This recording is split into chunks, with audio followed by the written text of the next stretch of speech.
주의 전에 올라오신 여러분을 주님의 이름으로 환영하고 축복을 드립니다. 여러분의 시 한 편을 소개하기를 원합니다.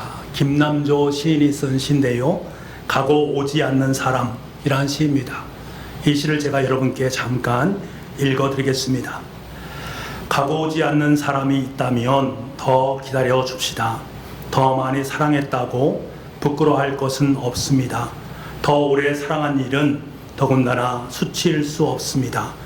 요행이 그 능력 우리에게 있어 행할 수 있거든 부디 먼저 사랑하고 많이 사랑하고 더 나중까지 지켜주는 이 됩시다.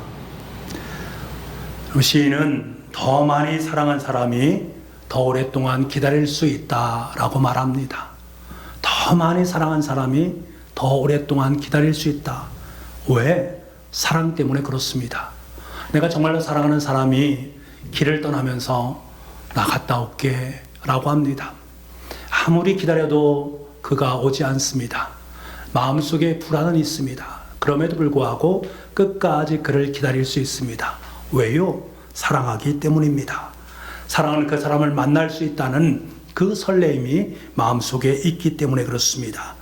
사랑하면 사랑할수록 그 기다림은 더욱더 애틋해지는 것이지요. 오늘부터 우리는 주님 오심을 기다리는 대림절이 시작이 됩니다. 어둠으로 가득했던 새벽에 저 멀리 여명이 밝아오듯이 주님께서 이 땅의 어둠 가운데 임하셨습니다. 더 크고 놀라운 은혜의 소식으로 친히 우리에게 임하셨습니다. 우리는 이 날을 고대하면서 하루하루를 기다리고 또 기다립니다. 왜 그럴 수 있을까? 주님을 사랑하기 때문입니다. 사랑하는 여인을 기다리듯이 우리는 주님을 기다리는 사람입니다. 우리가 대림절 기간에 그 사랑하는 마음을 품고 주님을 고대하고 기다리고 기다린다면 주님과 나 사이의 사랑의 관계는 더욱더 짙어지게 될 줄 믿습니다. 이스라엘 백성들은 오랫동안 메시아가 이 땅 속에 오심에 대해서 고대하고 기다렸습니다. 어둠 속과 죽음의 그늘 아래에 앉아있는 사람들에게 빛을 비추게 하시고 우리의 발을 평화의 길로 인도하신 분을 기다렸습니다. 하나님께서 꿈꾸시는 세상의 꿈을 가슴에 품고 그 세상을 열기 위해 오신 예수 그리스도를 기다리고 기다렸습니다.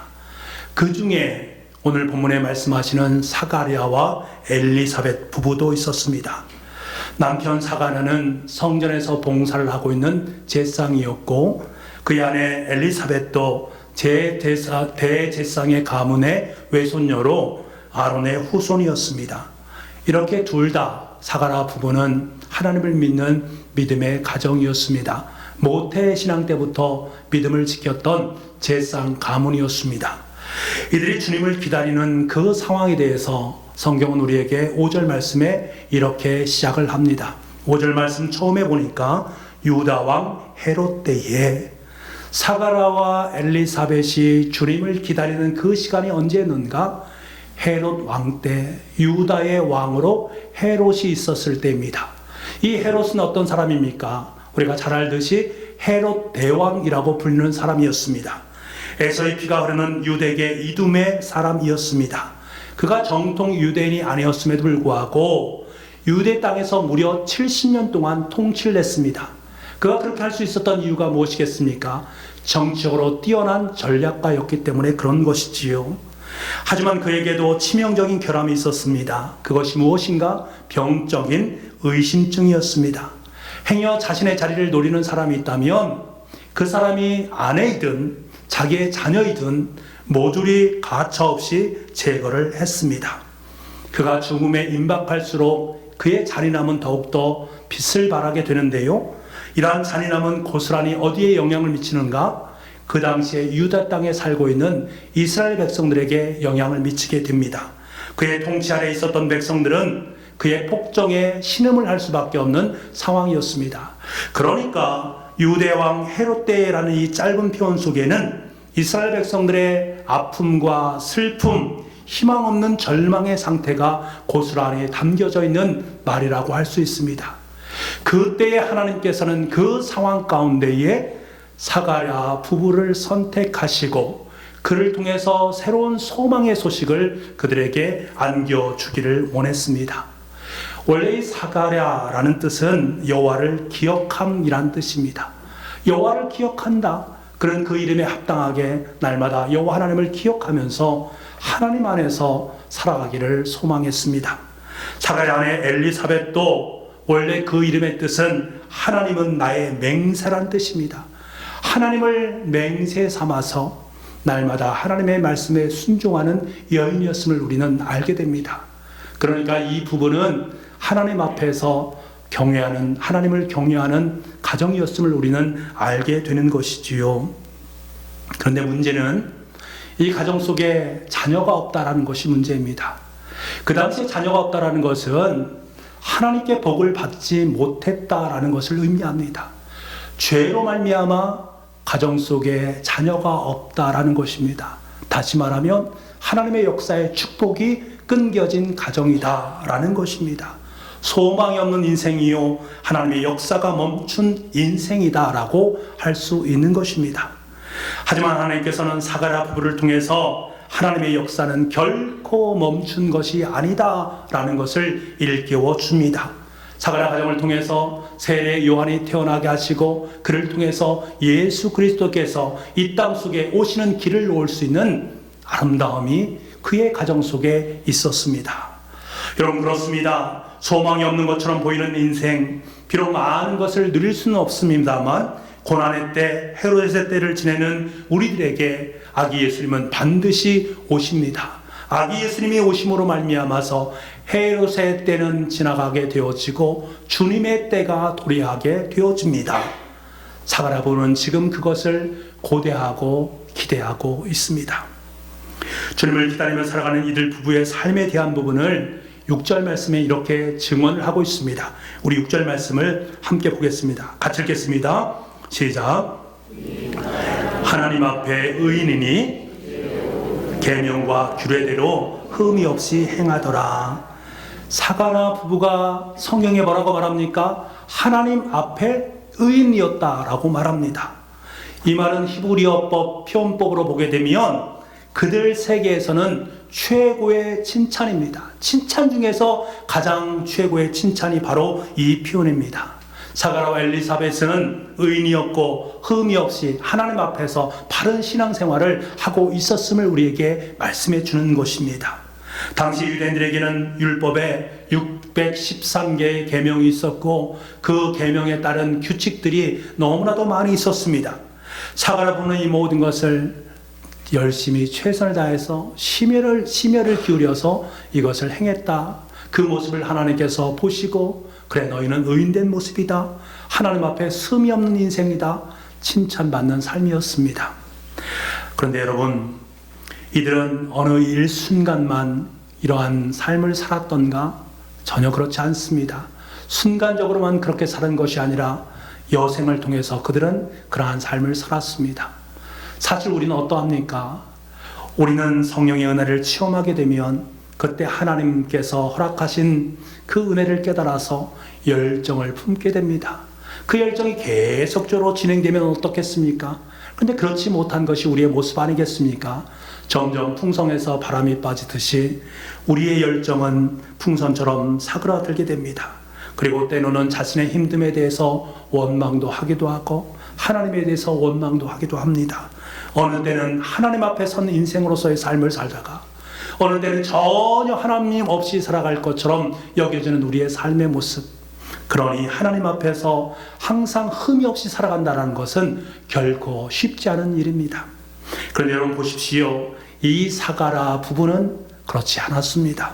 6절 말씀에 동사 행하더라 라는 이 동사는 현재 분사형으로 쓰인 단어입니다.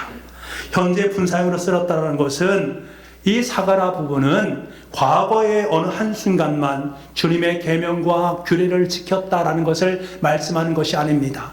과거에도 그랬고 현재에도 그랬고 흠이 없이 하나님의 주시는 계명과 율례에 대해서 충성스럽게 이 모든 것을 감당했음을 우리에게 말씀해 주고 있습니다. 여러분, 주님의 기다리는 성도들에게 중요한 것은 무엇입니까? 하나님 앞에 서는 것입니다. 하나님 앞에 서는 인생, 사가랴 부부가 항상 하나님의 말씀에 순종할 수 있었던 비결은 늘 하나님 앞에 하나님이 서 계시다, 내 인생 앞에 하나님이 계시다라는 그것을 인식하며 살았기 때문입니다. 하나님께서는 노아에 대해서 뭐라고 평가하십니까? 창세기 6장 9절 말씀에 보면 이렇게 말씀합니다. 이것이 노아의 족본이라. 노아는 의인이요 당대의 완전한 자라. 그는 하나님과 동행하였으며. 노아는 의인이었고 완전한 자라고 하나님께서는 지칭해 주셨습니다. 그런데 노아가 살던 시대는 어떤 시대였습니까? 하나님의 말씀에 순종하는 사람들보다는 죄악의 삶을 살았던 사람들이 다 모두 전부였습니다. 죄가 관연하는 시대였습니다. 세상에 죄악이 가득했고 사람들이 생각하는 모든 계획들이 하나같이 악함을 품고 있었습니다. 그런 모습을 바라보면서 하나님은 너무나 마음이 안타까운 것입니다. 그래서 탄식을 하십니다. 내가 이들을 만들지 않았으면 좋을 걸 하면서 탄식하시면서 그래 내가 이들을 모두 쓸어버리겠다라는 마음을 품게 되어집니다. 다시 말하면 노아 시대는 하나님께서 한숨을 쉴 수밖에 없는 상황, 한탄을 불러일으킬 수밖에 없는 패역한 삶을 살았던 사람들의 시대였음을 우리에게 말씀해 주는 것이지요. 여러분, 이 시대 속에서 모두가 다 그랬는가? 아닙니다. 단 한 사람, 노아 한 사람은 달랐습니다. 그는 당대의 의인으로 하나님과 동행하면서 하나님과 함께 살았습니다. 그래서 하나님께서는 그에게 노아의 방주를 만들게 도와주시고 이스라엘 민족의 새로운 역사를 쓸 수 있도록 만들어 주셨습니다. 왜 하나님께 노아를 그렇게 사용하셨을까? 다른 것이 아닙니다. 그가 하나님과 동행하면서 늘 하나님 앞에 선 인생이었기 때문에 그렇습니다. 모두가 폐역의 길로 들어섰을 때에 그는 하나님과 함께 동행하면서 하나님께서 이 땅을 향한 한탄의 소리를 들었습니다. 그것을 마음에 품고 세상 사람들이 이렇게 폐역한 삶을 살아가는데 하나님께 나에게 원하시는 것은 무엇일까? 그것을 마음속으로 품고 그 사역 앞에 최선을 다했습니다. 그러니까 120년 동안에 그는 묵묵히 자신에게 주어진 사명을 감당할 수 있었습니다. 사가랴 부부도 마찬가지였습니다. 그들도 항상 하나님 앞에 서 있었습니다. 시편 말씀에 무릇 의인의 길은 여호와께서 인정하시나 악인의 길은 망하리라 라고 말씀하지 않습니까?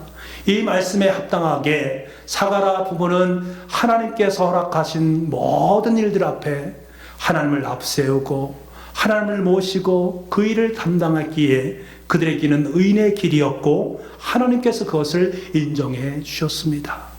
바라는 저와 여러분의 삶이 그러한 인생이 되기를 원합니다. 하나님으로부터 인정받는 하나님 앞에 선 인생들이 다 되어줄 수 있기를 간절히 소망합니다. 근데 문제는 우리가 항상 하나님 앞에 서 있기가 쉽지 않다는 것입니다. 우리 인생의 죄악된 모습, 이 죄성은 하나님 앞에 서고자 하는 우리 인생을 자꾸 끌어내립니다. 그래서 어둠의 길로 갈 수 있도록 만드는 것이 세상의 모습입니다.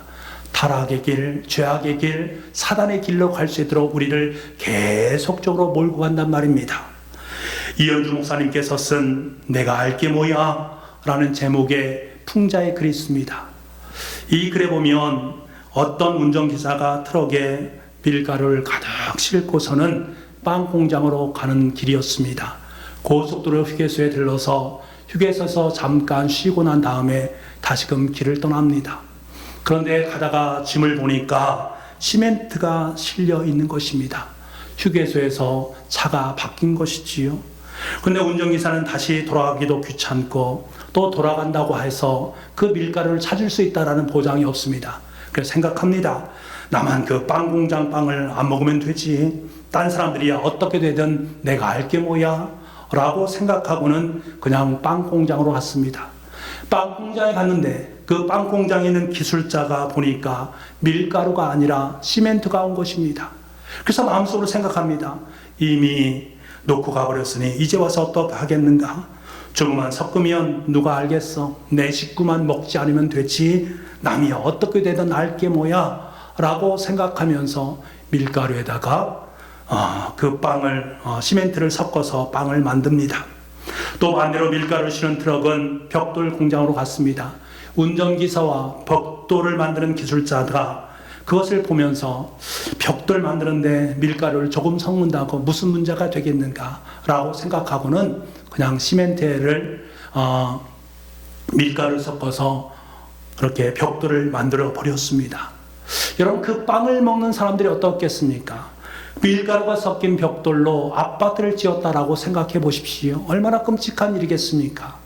목사는 우리에게 무엇을 말씀하는 것입니까? 우리가 하나님 앞에서 정직하고 신실하게 바르게 살아간다는 것이 얼마나 어려운가를 말씀해 주는 것입니다. 인간의 죄성으로 말미암아 욕망과 탐심은 자신 앞에 있는 하나님을 보지 못하게 만들고 점점 더 어둠의 모습으로 가게 만듭니다. 나만 괜찮으면 되지 않겠는가? 저 사람, 저 뒷단, 나하고는 상관없어 라고 말하고 있는 우리의 모습, 인간의 죄성의 모습이 고스란히 담겨져 있으니 그 결국은 어떠합니까? 망함으로 드러날 수밖에 없는 것이지요. 사랑하는 여러분, 우리 각자가 먼저 하나님 앞에 서도록 합시다. 하나님 앞에서 불의하지 않고 의롭게 살아갈 수 있는 우리가 됩시다.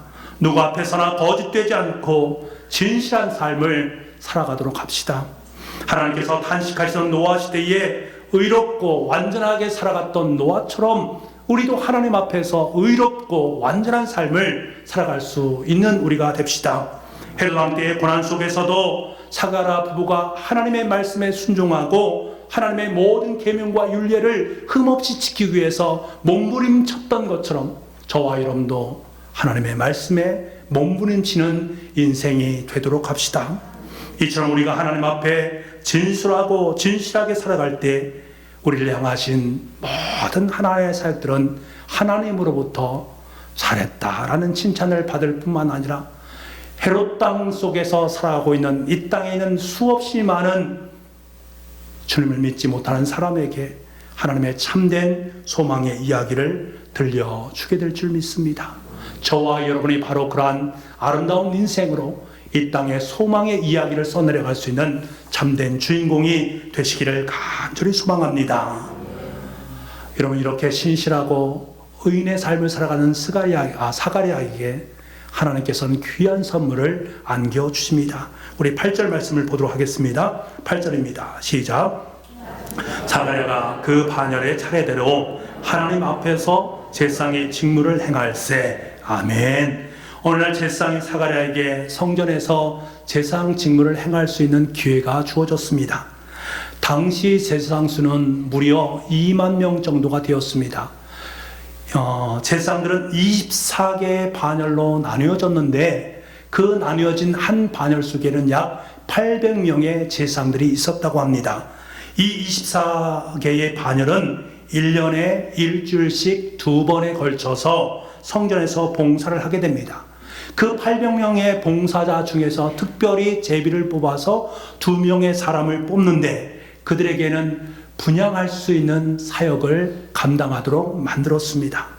지금 사가랴가 제사장으로 일평생 가장 중요한 사역 앞에 서 있는 모습을 보게 됩니다.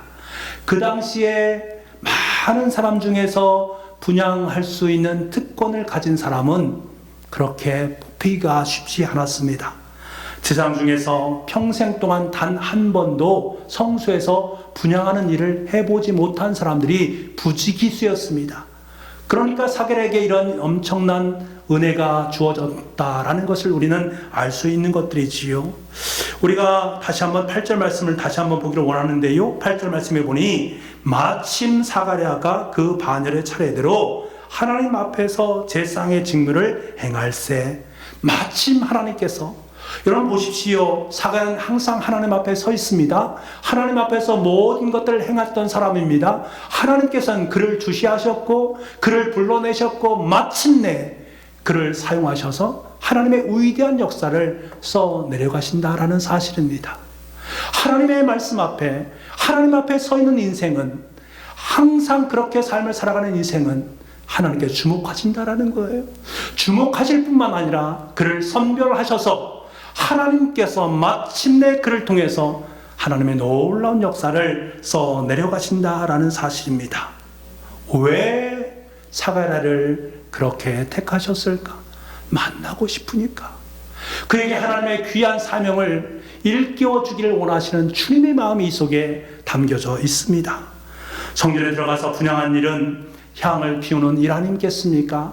향을 피운다. 이것은 기도를 의미하는 것입니다. 상단에서 향을 피워서 그 연기가 오르게 되면 백성들은 뜰에서 기도하다가 그 연기를 보면서 내 기도가 하나님께 상달되었구나 라는 것을 깨닫게 됩니다. 그 연기가 하나님 앞에 상달되어졌을 때 사가랴에게 주님의 사자가 나타나셔서 그의 간구를 들어주셨다라고 성경은 말씀하고 있습니다. 여러분, 사가랴가 하나님의 성전에서 과연 무엇을 간구했을까? 사가랴 나이가 많이 먹었습니다. 그의 아내 엘리사벳도 나이가 많이 들었습니다. 자식을 구하기는 이미 한계가 벗어나 있다는 것을 그들은 잘 알았습니다. 자식을 구하지는 않았을 것입니다. 대신 그들이 계속적으로 간구했던 것이 무엇인가 하면 메시아의 강림이었습니다. 메시아가 다시 이 땅 속에 오기를 간절히 사모하고 고대하는 그들의 마음이 있었다는 거예요. 그 사가랴의 마음을 아시는 하나님께서는 구세주 예수 그리스도를 이 땅에 보내주신 것입니다. 뿐만 아니라 그에게 사랑하는 아들 요한까지도 함께 허락해 주셨다. 그리고 그를 통해서 예수 그리스도의 길을 예배할 수 있도록 만들어 주셨다라는 사실입니다. 사랑하는 여러분, 사가랴는 평상시처럼 하나님 앞에서 제사장의 임무를 감당했습니다. 하나님이 보시든 하나님이 보시지 않든 가정 속에서 삶을 하든 하나님의 교회에서 사역을 감당하든 평상시처럼 하나님의 직무를 감당했습니다. 하나님 앞에서 직무를 행한다는 것은 하나님의 말씀을 지키고 하나님의 말씀에 순종하고 하나님께서 기뻐하시는 사명을 감당하는 것을 의미합니다. 여러분 한번 생각해 보십시오. 지금 사가랴는 하나님의 이 은혜 앞에 이 하나님의 귀한 사역을 감당하는 것이 정말 즐거운 일일까요? 정말 행복에 겨운 일일까요? 전혀 그렇지 않다라는 것을 우리는 주목할 필요가 있습니다. 국가적으로 보게 되면 그들은 로마의 압제 안에 있었기 때문에 많은 고통을 받고 있는 가운데 있습니다. 가정적으로 보게 되면 그의 가족 속에 자녀가 없습니다. 그 당시에 자녀가 없다는 것은 희망이 없다는 것, 하나님의 복이 끊어졌다는 것, 그래서 전혀 희망이 없는 상태 속에 놓여 있습니다. 상황적으로 보게 되면 아마 분명히 상처를 받고 고통을 당하고 불행의 눈물을 흘릴 수밖에 없는 상황이 바로 이 사가랴의 상황이었습니다. 그럼에도 불구하고 사가랴는 하나님 앞에 서 있습니다. 상황적으로 보면 기쁨으로 직무를 감당할 수 없지만 하나님 앞에 서 있기에 기쁨으로 하나님의 사역을 감당하고 있는 그의 모습을 하나님은 보셨다라는 사실입니다. 우리 교회는 12월 20일이 되면 안수입사 7분, 권사 22분, 명예권사 4분, 도합 33명의 귀한 사역자를 세우게 됩니다. 얼마나 귀하고 복된 일인지 모릅니다. 저는 이 시간에 이분들 뿐만 아니라 항존직에 계신 분들 그리고 우리 성도들에게 부탁 말씀을 드리기를 소망합니다. 사가랴 제사장이 하나님 앞에서 맡겨진 직무를 기쁨과 감사함으로 감당했듯이 우리 모두에게도 주신 하나님의 아름다운 직분을 기쁨과 감사로 감당할 수 있기를 간절히 소망합니다. 왜 그런가? 우리도 실은 사가랴 제사장처럼 왕같은 제사장으로 부름을 받았기 때문에 그렇습니다. 베드로 사도가 우리에게 말하지 않습니까? 베드로전서 2장 9절 말씀에 너희는 택하신 족속이요 왕같은 제사장들이요 거룩한 나라요 그의 소유된 백성이니. 여러분 기억하십시오. 저만 제사장이 아닙니다.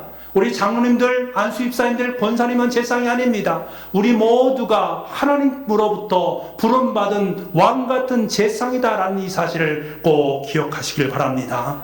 그 누구도 제사장으로 택하심을 입지 않은 분은 단 한 사람도 없습니다. 지금 예배를 드리고 있는 우리 모두는 하나님으로부터 선택받은 하나님의 사람들, 제사장들이다라는 사실입니다. 그렇다면 왜 하나님께서 저와 여러분을 부르셨을까? 왜 부르셨습니까? 사가랴를 부르신 그 하나님 앞에서 하나님의 직무를 행하게 하기 위해서 마찬가지로 저와 여러분을 부르셔서 하나님 앞에서 하나님의 사역들을 감당시키기 위함입니다. 어떤 교회 이야기입니다. 그 교회는 모든 성도님들이 대표 기도를 하신다고 합니다. 그런데 교회 성도가 참 많이 있어서 대표 기도를 할 수 있는 분, 그것이 택함 받게 되면 다음 차례가 올 때까지는 수십 년의 시간이 걸린다고 합니다. 그 어떤 나이 지긋한 분이 대표 기도를 맡게 되었습니다. 대표 기도를 맡게 된 그분이 목사님께 이렇게 말하더랍니다. 목사님, 이것이 제 생애 마지막으로 드리는 대표 기도가 될 것 같습니다. 이 생에서 마지막으로 드리는 대표 기도가 될 것 같습니다. 이 말에 가슴이 뭉클해져 오더랍니다. 그리고 이런 생각이 들더랍니다. 누군가에게는 그냥 순서가 돌아와서 하는 대표 기도지만 누군가에게는 이 땅에서 드려지는 마지막 대표 기도구나. 지금 사가랴가 하나님 앞에서 하나님의 직무를 행하는 것 이 마음 아니었겠습니까? 내가 이제는 마지막으로 이 분향단에서 하나님께 분향하는 것이구나. 그의 간절한 마음이 느껴집니까? 사랑하는 여러분, 우리 모든 성들에게는 하나님 앞에서 행해야 될 의무가 있습니다. 장로님의 의무가 있고요, 안수 집사님의 의무와 권사님의 의무, 우리 성도의 의무가 있는 것입니다. 어디뿐이겠습니까? 가정에서는 남편과 아내의 의무가 있고 직장인에게는 직장인의 의무가 있습니다. 그리고 무엇보다 더 중요하고 귀한 그리스도인의 직무가 있습니다. 이 모든 것을 우리는 감당해야 됩니다. 어떻게? 마지막 대표 기도를 하는 마음으로 이 직무를 감당할 수 있어야 됩니다. 왜 그럴까요? 하나님 앞에 서 있으니까, 하나님이 보고 계시니까 그 마음과 그 심정으로 나에게 맡겨진 직무를 감당할 수 있어야 됩니다. 우린 대표 기도 하나를 담당해도 이 땅에서 마지막으로 대표 기도를 한다는 마음으로 기도를 담당할 수 있어야 됩니다. 아무리 작게 보이는 사역일지라도 하나님께서 부탁하시는 직무라면, 지금 하나님께 나를 보고 계시는데, 지금 하나님께서 나에게 그 일을 시키셨는데 어찌 기쁨과 감사로 그 일을 감당하지 않을 수 있겠습니까? 사랑하는 북부가족 여러분, 여러분 앞에 놓인 그 하나님의 아름다운 사역들을 기쁨과 감사로 감당할 수 있기를 간절히 소망합니다. 하나님의 얼굴을 대면하는 그 마음을 가지고 사역에 감당하시기 바랍니다. 예배도 마찬가지 모습 아니겠습니까? 그 마음을 가지고 예배를 드리는 것이고, 그 마음을 가지고 우리의 가족을 대하는 것이고, 그 마음을 가지고 사회에 있는 모든 사람들을 대하는 것입니다. 하나님의 제상의 아름다운 사역입니다. 우리가 대림절을 지낸다는 것은 다른 것이 아닙니다. 우리의 인생을 하나님 앞에 세우는 것입니다. 내 인생 하나님 앞에 세우는 것입니다. 빛 대신 예수 그리스도 앞에 세우는 것입니다. 그리고 나에게 맡겨진 그 직무, 하나님 앞에서 충성과 기쁨과 감사로 감당하는 것입니다. 그때 하나님께서는 주님을 기다리는 사람들에게 분명하게 임하셔서 지난날의 상처난 마음을 어루만져 주시고 싸매 주시고 흘린 눈물을 닦아 주시면서 승리의 감격의 날을 저와 여러분에게 선물해 주실 줄 믿습니다. 그날이 바로 고대하고 기다리는 큰 기쁨의 좋은 소식인 성탄의 날이 될 줄 믿습니다. 기도하겠습니다. 아버지 하나님, 사그라불을 통해서 우리에게 들려주시는 주님의 음성을 듣게 하시니 감사합니다. 우리의 삶이 항상 하나님 앞에 서기를 소망합니다. 하나님께서 우리 삶 속에 허락하신 아름다운 사역에 기쁨과 감사로 감당할 수 있기를 간절히 소망합니다. 대림절 기간을 지낸다라는 것이 바로 주님을 기다리는 성도의 삶, 대림절을 지내는 그리스도인의 자세, 하나님 앞에 서는 인생인 것을 분명히 깨닫는 이 시간 될 수 있도록 주님 도와주옵소서. 우리가 우리의 최선을 다해서 하루하루의 삶을 살아갈 때에 주님께서 허락하신 주님의 감격의 날, 기쁨의 날, 승리의 날, 성탄의 기쁨을 누리게 될 줄 믿습니다. 우리 모든 교우들이 그러한 은혜를 체험할 수 있도록 주님 은혜 허락하여 주옵소서. 모든 말씀을 예수님의 이름으로 기도하옵나이다. 아멘.